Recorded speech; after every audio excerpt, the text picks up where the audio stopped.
नमस्कार मंडळी, मी चेतन. आज आपण जाणून घेणार आहोत घनदाट जंगलाच्या गर्भात लपलेले एक अद्भुत आणि रहस्यमय दत्त मंदिर. ताडोबा अंधारी व्याघ्र प्रकल्पाच्या परिसरातील घनदाट अरण्यात खुटवंडा गावात जाताना साधारणतः 200 ते 250 वर्षापूर्वीचे दिसणारे कौलारू घरासारखे एक प्राचीन मंदिर आपल्याला दिसते. दाट जंगलाच्या सानिध्यात वसलेले हे दत्त मंदिर आजही अनेकांसाठी एक रहस्यमय ठिकाण आहे, कारण या मंदिराबद्दलची माहिती फार कमी लोकांना आहे. या घरासारख्या दिसणाऱ्या मंदिरासारख्या परिसरात पूर्वी वाघ, बिबट, अस्वल, साप आणि इतर हिंसक प्राणी मुक्तपणे वावरत असे.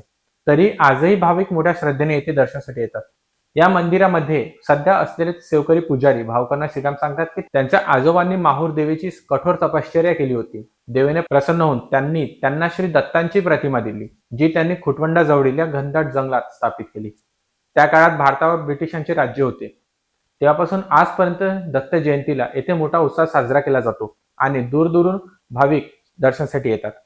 परंतु आजही या प्राचीन मंदिराबद्दल अनेकांना माहिती नाही.